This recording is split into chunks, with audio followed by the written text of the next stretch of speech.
Good morning to all. नमस्कार सभी मेरे प्यारे बच्चों को, मेरा प्यार भरा नमस्कार। ओके,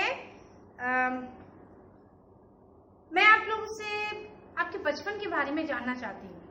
हालांकि अभी भी आप लोग 6th क्लास में आए हो, तो इस 6th क्लास में अभी भी छोटे हो आप लोग। इससे भी और जब छोटे थे तब क्या क्या मस्तियाँ करते थे, क्या क्या खाते थे, किस तरह रहते थे, किस चीज को तुमको पसंद नहीं है, कौन सी चीज तुम्हें पसंद नहीं है, कौन सी चीज को तुम अधिक पसंद करके खाते थे। क्या याद है ये सब आप लोगों को? अपने बचपन की कुछ खट्टी मीठी बातें याद है? याद है तो जरूर मुझे बताना। कुछ अच्छी खट्टी खट्टी बातें, कुछ मीठी मीठी बातें, है ना? सभी को बताना, मुझे भी बताना।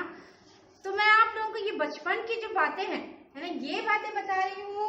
पाठ 2 हमारी जो किताब है इस वसंत भाग या वसंत भाग के पाठ 2 बचपन, जिसकी लेखिका है कृष्णा सोबती। कौन है लेखिका? कृष्णा सोबती। तो ये जो कृष्णा सोबती है, ये भी अपनी बचपन की यादें, उनके बचपन में वो किस तरह से रहती थी, उस चीज की तुलना भी की इसमें करते हुए उसने अपनी बचपन की कुछ बातों को बताया है ना? तो क्या हम देखें इन बातों को कि उसने क्या बताया अपने बचपन के बारे में। फिर आप लोग से भी हम आपके बचपन के बारे में सुनेंगे, ठीक है? ओके, मैं तुम्हें अपने बचपन की ओर ले जाऊंगी। मैं तुमसे इतनी बड़ी हूं कि तुम्हारी दादी भी हो सकती हूँ, तुम्हारी नानी भी। मतलब तुम्हारे जो दादी है, नानी है, उस उम्र की थी। बड़ी बुआ भी और बड़ी मौसी भी। परिवार में मुझे सभी लोग जीजी कहकर ही पुकारते हैं। हाँ, मैं इन दिनों कुछ बड़ा बड़ा यानी उम्र में सयाना महसूस करने लगी। मतलब बहुत अधिक उम्र वाली, मैं बहुत बड़ी हो गई, बहुत अधिक उम्र वाली हो गई हूँ, या उसे महसूस हो रहा है। शायद इसलिए कि पिछली शताब्दी में पैदा हुई थी। शताब्दी यानी होता है 100 वर्ष का समय, है ना? शताब्दी यानी होता है 100 वर्ष का समय। तो क्या बता रही है कि मैं जो थी वो पिछली शताब्दी में पैदा हुई थी। मेरे पहनने ओढ़ने का में भी काफी बदलाव आए हैं।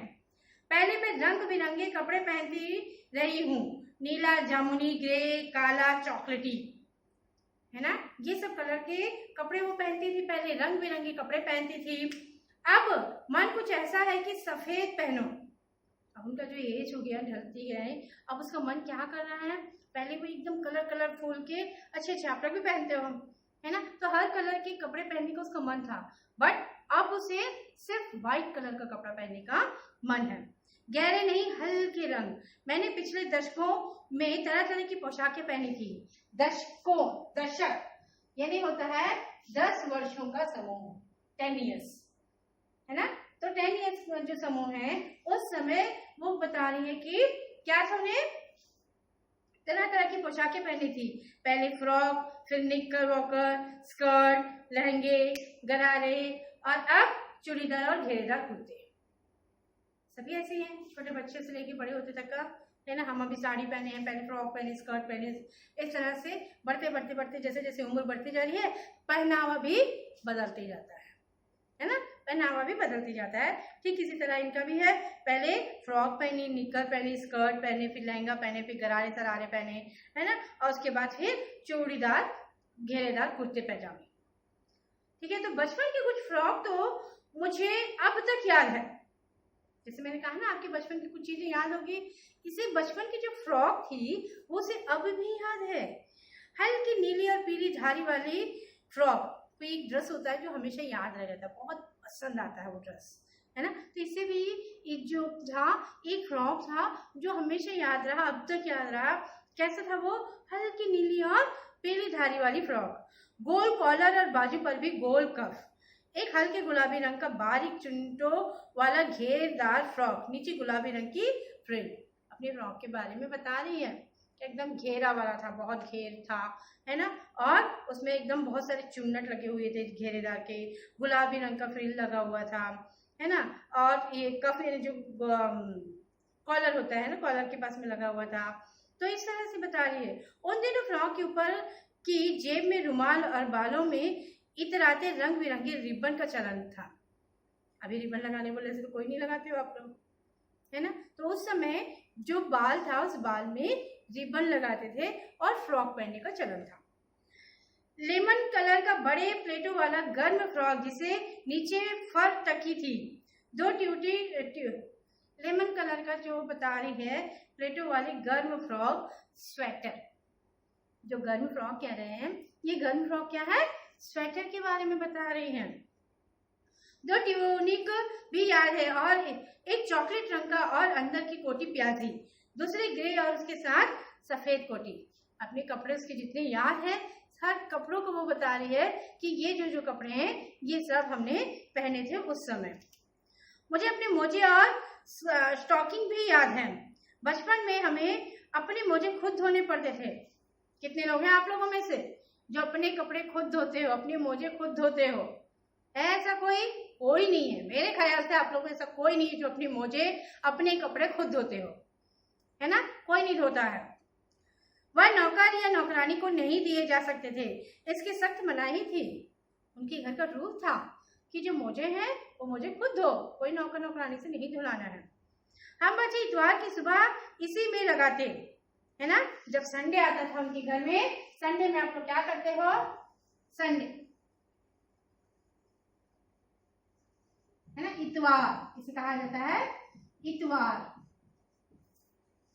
संडे यानी इतवार। तो इतवार के दिन में सबसे पहले क्या करते थे, है ना, आप लोग क्या करते हो, 10 बजे तक सोकर नहीं उठते हो, 10 बजे तक सोकर नहीं उठते हैं। लेकिन उस समय ये जो कृष्णा सोबती थी वो अपने बारे में बता रही है कि संडे के दिन वो क्या करती थी। हम बच्चे इतवार की सुबह इसी में लगाते, धो लेने के बाद अपने अपने जूते पॉलिश करके चमकाते। जब जूते कपड़े या ब्रश से रगड़ते तो पॉलिश की चमक उभरने लगती। संडे के दिन क्या करते थे, अपने जूते और मोजे को धोया जाता था, चमकाया जाता था।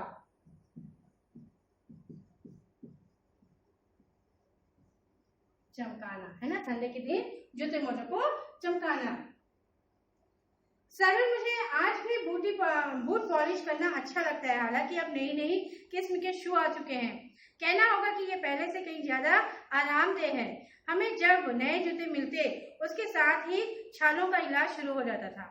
जो पहले जो था, जो नए चप्पल नए जूते पहनते थे तो पैर में छाले हो जाते थे, दर्द होता था, बहुत पेन होता था, है ना। लेकिन अब तो एकदम बड़े आराम, जितने पैसे डालोगे उतने आरामदायक शू मिलता है, उतने आरामदायक सॉक्स मिलता है, सिर्फ पैसे की, है ना। लेकिन उस समय पैसे हो या अब जो भी हो ऐसे मिलते थे कि स्टार्टिंग में जो है हर किसी के पैर में थोड़ा सा छाला हो जाता था और पैर में जूते को काटने लगता था, फिर धीरे धीरे थोड़ा लूज होता था, फिर ठीक होता था, है ना।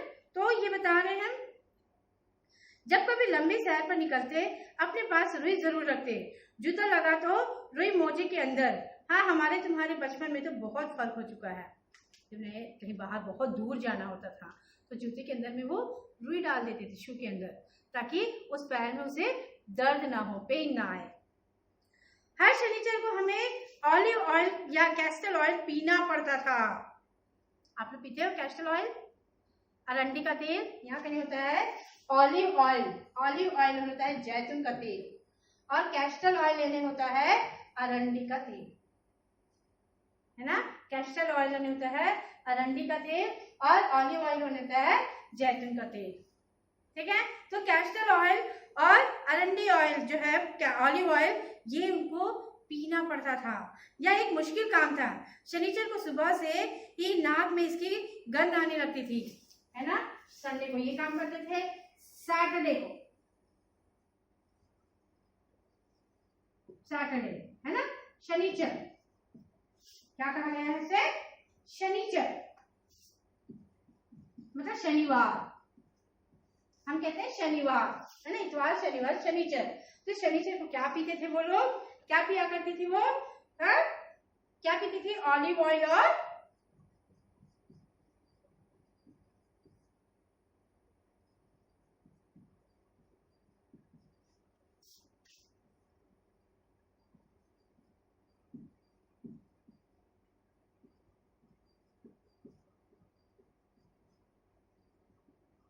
शनिचर, सैटरडे को ऑलिव ऑयल या कैस्टर ऑयल, ये पीना पड़ता था, उसे पीना पड़ता था, है ना। छोटे शीशे की गिलास जिन पर ठीक खुराक के लिए निशान पड़े रहते, उन्हें देखते ही मितली होने लगती, बेचैनी होने लगती कि ओ माय गॉड, आज सैटरडे, आज तो मुझे ऑयल पीना पड़ेगा, जो उनके पसंद नहीं था, लेकिन फिर भी उसके घर में रूल था कि इसे पीना ही पड़ेगा। मुझे आज भी लगता है कि अगर हम ना भी पीते तो वह शनिवार दवा तो कुछ ज्यादा बिगड़ने वाला नहीं था, सेहत ठीक ही रहता। सैटरडे को अगर हम वो नहीं भी पीते तो भी हम शायद तंदुरुस्त रहते, ऐसा उन्हें लगता था। तो मैं बताऊंगी कि हमारे समय और तुम्हारे समय में कितनी दूरी हो चुकी है, और क्या बता रही है कि तुम्हारे समय में और हमारे समय में कितनी दूरी हो गई, कितना डिफरेंस हो गया है, क्या क्या बदला है, ये बता रहे हैं। यहाँ तक कि बचपन की दिलचस्पियां भी बदल गई है। कैसे? याद है उन दिनों कुछ घरों में ग्रामोफोन थे, रेडियो और टेलीविजन नहीं थे। सिर्फ ग्रामोफोन था, रेडियो नहीं था, टेलीविजन यानी टीवी भी नहीं था। हमारे बचपन की कुल्फी आइसक्रीम हो गई है। जो वो कुल्फी खाते थे वो कुल्फी अभी क्या हो गई है? आइसक्रीम, बड़े कोन वाले आइसक्रीम, बड़े बड़े आइसक्रीम, है ना। कचौड़ी समोसा पैटीज में बदल गया है। शहतूत और फालसे और खसखस के शरबत कोक पेप्सी में। जो खसखस है ना, खसखस छोटे छोटे दाने होते हैं खसखस, ये सब पीस कर उसका जूस पिया जाता था, है ना। लेकिन अब क्या पीते हैं लोग? कोक, पेप्सी, मिरिंडा, है ना, ये सब ड्रिंक पिया जाता है। और ये लोग कचौड़ी समोसे खाते थे, है ना, अब वो पिज्जा में बदल गया है। उन दिनों कोक नहीं, लेमनेड, विमटो मिलती थी। कोक नहीं मिलता था, है ना, लेमनेड यानी लेमन पानी, नींबू का पानी, ये सब उस समय मिलता था। शिमला और नई दिल्ली में बड़े हुए बच्चों को वेंगर्स और डेविको रेस्तरां की चॉकलेट और पेस्ट्री मजा देने वाली होती थी। शिमला में और दिल्ली में, शिमला और दिल्ली में वहां मिलता था क्या? उसमें था क्या था? पेस्ट्री और चॉकलेट। हम भाई बहनों की ड्यूटी लगती शिमला मॉल से ब्राउन ब्रेड लाने की। हमारा घर मॉल से ज्यादा दूर नहीं था, एक छोटी सी चढ़ाई और गिरजा मैदान पहुंचे जाते थे। वहां से एक उतराई उतरते और मॉल पर कन्फेक्शनरी काउंटर पर तरह तरह की पेस्ट्री और चॉकलेट की खुशबू बनभावन थी। शिमला में इनको भेजा जाता था, तो ये इनकी ड्यूटी लगती थी, हर हफ्ते कोई ना कोई जाता था। तो ये यहाँ कहीं जो है खाने के लिए क्या मिलता था? सबसे ज्यादा मॉल में से वहाँ कहीं जो शिमला में एक मॉल लगा हुआ था, वहां पर ब्राउन ब्रेड, है ना, ब्राउन ब्रेड लाने के लिए इसके भाई बहनों की ड्यूटी लगी रहती थी। तो वहीं पर क्या रहता था? उसमें, उस काउंटर में तरह तरह के पेस्ट्री और चॉकलेट्स, जो आप लोग को भी बहुत पसंद है ना। हमें हफ्ते में एक बार चॉकलेट खरीदने की छूट थी, सिर्फ वीकली वंस, हफ्ते में एक ही बार चॉकलेट खरीदने को मिलता था। सबसे ज्यादा मेरे पास ही चॉकलेट, टॉफी और स्टॉक रहता। मैं चॉकलेट लेकर खड़े खड़े कभी ना खाती, घर लौटकर साइड बोर्ड पर रख देती और रात को खाने के बाद बिस्तर में लेट कर मजा ले कर खाती थी। वहीं खड़े होकर चॉकलेट मिला तुरंत नहीं खाती थी वो। कैसे खाती थी? घर आने के बाद, रात का डिनर होने के बाद बेड पर लेटे हुए उस चॉकलेट को आनंद लेते हुए खाती थी, क्योंकि हफ्ते में एक ही बार मिलता है, वीकली वंस ही चॉकलेट मिलता है। फिर इस टेस्ट को हफ्ते भर याद रखना है उसे, है ना, इसीलिए। आज समझ में आता? शिमला के काफल भी बहुत याद आते हैं, खट्टे मीठे, कुछ एकदम लाल, कुछ गुलाबी, रस भरी कसमल सोच कर ही मुंह में पानी भर आए। चटनस एक और गजब की चीज, आग पर भुने जाते और फिर छिलके उतारकर मुंह में। ये एक प्रकार का फ्रूट है जिसे आग में भुना जाता है और उसके छिलके निकाला जाता है, और छिलके निकाल कर आग में भून कर छिलके निकाल कर उसे खाया जाता है। तो उसकी भी जो चीज है उसे भी उसे याद है। चने जोर गरम और अनारदाने का चूर्ण, हाँ, चने जोर गरम की पुड़िया जो तब थी वह अब भी नजर आती है। चना वाला तो आज भी मिलता है ना, चना बेचते हैं। पुरानी कागजों से बनाई हुई उस पुड़िया में नीरा हाथ का कमाल है। नीचे से तिरछी लपेटते हुए ऊपर से इतनी चौड़ी कि चने आसानी से हथेली में पहुंच जाए। एक वक्त था जब फिल्म का गाना चना जोर गरम बाबू मैं लाया मजेदार चना जोर गरम, उन दिनों स्कूल के हर बच्चे को आता था, है ना। चना बेचने वाला इस तरह से ऐसा फोल्ड करके नीचे से सब फोल्ड करके ऐसा कोन की तरह है ना, कोन के शेप में चना पुड़िया बनाता है, उसमें बेचता है। तो ये जो बेचता है ये आज भी बेचा जाता है। तो ये इसमें उस समय एक गाना था, हाँ, वो गाना हर बच्चों को आता था। कुछ बच्चे पुड़िया पर तेज मसाला बुरकवाते, पूरा गिरजा मैदान घूमने तक यह पुड़िया चलती। एक एक चना पापड़ी मुंह में डालने और कदम उठाने में एक खास ही लय रफ्तार थी। एक एक चना डालते और बड़े आराम से उड़ जाते, है ना। तो इसमें एक अलग ही मजा था उनको। छुटपन में हमने शिमला रिज पर बहुत मजे किए थे। अपनी शिमला के बारे में बता रही है कि जब वो छोटी थी तो शिमला में बहुत मजे किए, बहुत मस्त किए। घोड़ों की सवारी की है। शिमला के हर बच्चे को कभी न कभी यह मौका मिल ही जाता है। क्या? हॉर्स राइडिंग, घोड़े पर सवारी करना। हम जाने क्यों घोड़ों को कुछ कमतर करके समझते, उन पर हंसते थे। ननिहाल घोड़े खूब हष्ट पुष्ट और खूबसूरत, उनकी बात फिर कभी। शाम को रंग बिरंगे गुब्बारे, सामने जाकू का पहाड़, ऊंचा चर्च, चर्च की घंटियां बजती तो दूर दूर तक उनकी गूंज फैल जाती। लगता है इसके संगीत से प्रभु यीशु स्वयं कुछ कह रहे हैं। चर्च के बारे में बता रही है, चर्च भी उसे याद है ना। और क्या बता रही है कि चर्च की जो घंटियां है वो बजती इतनी दूर तक कि बहुत दूर तक उसके घंटी सुनाई देते हैं, इसके संगीत भी सुनाई देते हैं।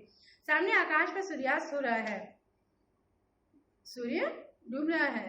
गुलाबी सुनहरी धारियां नीले आसमान पर फैल रही है। दूर दूर फैले पहाड़ों के मुखड़े गहराने लगे और देखते देखते बत्तियां टिमटिमाने लगी। रिच पर की रौनक और माल की दुकानों की चमक के भी क्या कहने। स्कैंडल पॉइंट की भी भीड़ से उभरता कोलाहल। उस भीड़ को देखकर कह रही है कि क्या कह रही है कि सामने आकाश में सूर्यास्त होने वाला है।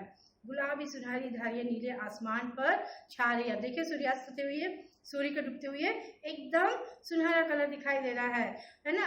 और उसके बाद दूर दूर तो फैले पहाड़ों के मुखाड़े गहराने लगे। जो दूर दूर तो पहाड़ है ना, वो पहाड़ देखने और उस पहाड़ पर देखते देखते बत्तियां जो है वो टिमटिमाने लगती है ना, रोशनी। और ये सब देखते ही जो रौनक और माल की जो दुकानें उनकी चमक के भी क्या कहने, हर दुकान में लाइट जलने लगती है ना। ये सब देखकर बहुत अच्छा लगता है उसे, वो सब चीज उसे अभी भी याद है। सर्वर स्कैंडल पॉइंट की ठीक सामने उन दिनों एक दुकान हुआ करता था। सर्वर स्कैंडल पॉइंट है, इस एक जगह है ना, उसके सामने में थी, है ना, उन दिनों में एक दुकान हुआ करती थी जिसके शोरूम में शिमला कालका ट्रेन का मॉडल बना हुआ था।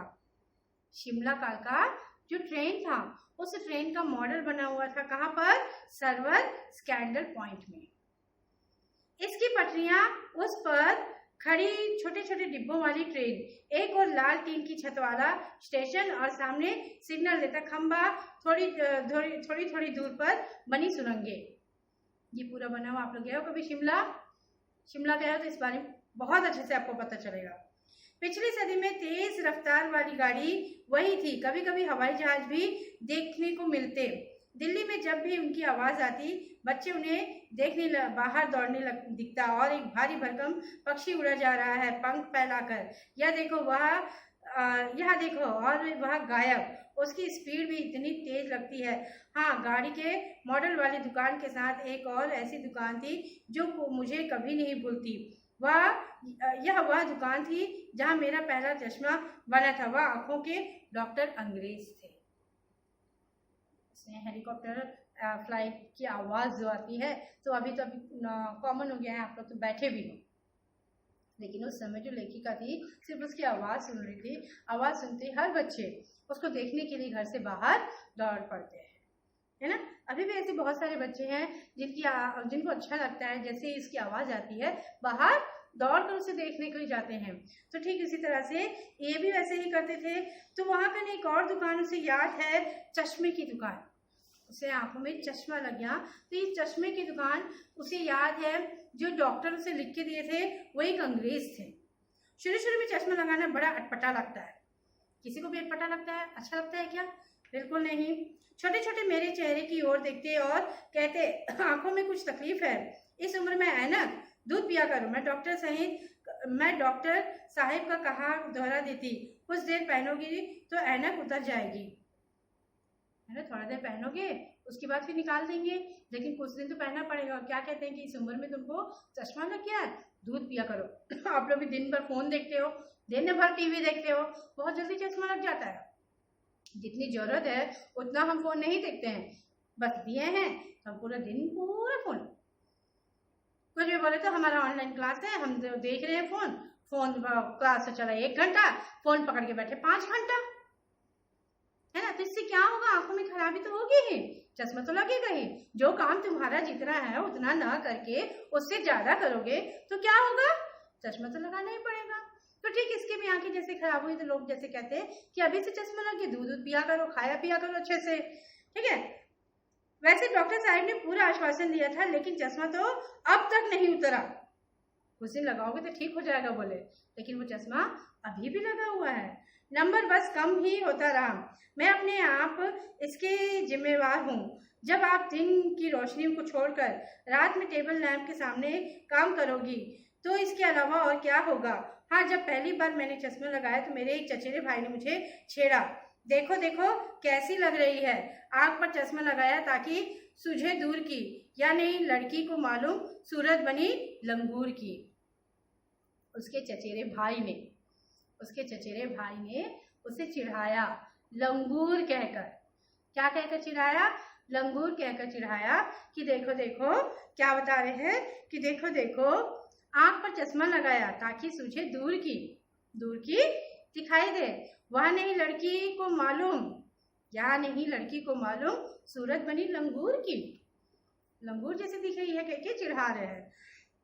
मैं खींची कि मुझ पर यह क्यों दोहराया जा रहा है, पर शेर बुरा ना लगा। इतनी अच्छी शायरी बोली ना, शायरी तो बुरा नहीं लगा, लेकिन खींची यानी रूठी। जब वह चाय पीकर चले गए तो मैं अपने कमरे में जाकर आईने के सामने खड़ी हो गई। कई बार अपने को देखा, ऐनक उतारी, फिर पहनी, फिर उतारी, देखती रही। सूरत बनी लंगूर की, नहीं, हाँ। मैंने अपने छोटे भाई को टोपा उठाकर सिर पर रखा। कुछ अजीब लगा, अच्छा भी और मजाकिया भी। तब की बात है, अब तो चचेरे के साथ घुल मिल गया है चश्मा। अब मेरे चेहरे के साथ घुल मिल गया है चश्मा। जब कभी उतरा हुआ होता है तो चेहरा खाली खाली लगने लगता है। अब आदत हो गई। जब उसका चचेरा भाई चिढ़ाया, उसके जाने के बाद वो अंदर गई, चश्मे को लगाकर आईने में अपने आप को देख रही है। सोच रही कि सच में मैं लंगूर दिख रही हूँ, नहीं अच्छी दिख रही हूँ, हाँ मैं ठीक लग रही हूँ। अब वो पहने इतनी आदत हो गई कि अगर वो चश्मा को निकाले तो उसे लगता है कुछ खालीपन, चेहरे में कुछ नहीं है शायद, इतनी आदत हो गई उसे। याद आ गया वह टोपी जो पहनी हुई थी ना, काली फ्रेम का चश्मा और लंगूर की सूरत। हाँ, इन दिनों शिमला में मैं सिर पर टोपी लगाना पसंद करती हूँ। मैंने कई रंगों की जमा कर ली है, कहाँ दुपट्टों का ओढ़ना और कहाँ सहज सुविधे वाली हिमाचली टोपियाँ, हिमाचल प्रदेश की टोपियाँ। अब वो टोपियाँ पहनना भी उसे पसंद आने लगा है। वो टोपियाँ पहनी, टोपी पहन के, और ये बड़ी बड़ी मोटी मोटी चश्मा लगाई। तो इस तरह से वो अपनी बचपन की हर एक चीज को वो बता रही है, याद कर रही है, याद करते हुए बता रही है कि किस तरह से उनका बचपन का जीवन जिए है, किस तरह से वो कुल्फी वगैरह खाते जिसको हम आइसक्रीम के रूप में खाते हैं, है ना। तो इसमें जो है लेखिका क्या बता रही है कि अपने बचपन की कुछ ऐसे पल को बता रही है, अपने बचपन के जो खट्टे मीठे अनुभव है उसे बता रही है। और उसके बाद लेखिका की जो यादगार लम्हों को, एक एक बात को, है ना, वो बता रही है, जो से याद है। अपने बचपन के पहनावे के बारे में बताया, उसके खान पान के बारे में बताया, साथ ही उसके वर्तमान समय के साथ उसकी तुलना भी की है कि अभी की जो वर्तमान समय है, इस समय क्या किया जाता है और उस समय क्या किया जाता है, इसकी तुलना भी बताई है, जो वर्तमान पीढ़ी को उस समय की जीवन शैली से जानकारी कराती है, जानकारी मिलता है ना। तो इस तरह से ये सब जो है अपनी बचपन के बारे में बताकर ये बता रही है कि अभी की जिंदगी कैसी थी और उस समय 100 साल पहले उनकी जिंदगी जो थी वो कैसी थी। आए समझ में? तो आप लोग भी अपने बचपन के बारे में जो भी आपको खट्टी मीठी यादें हैं उसको आप स्वयं लिखोगे। ठीक है, धन्यवाद।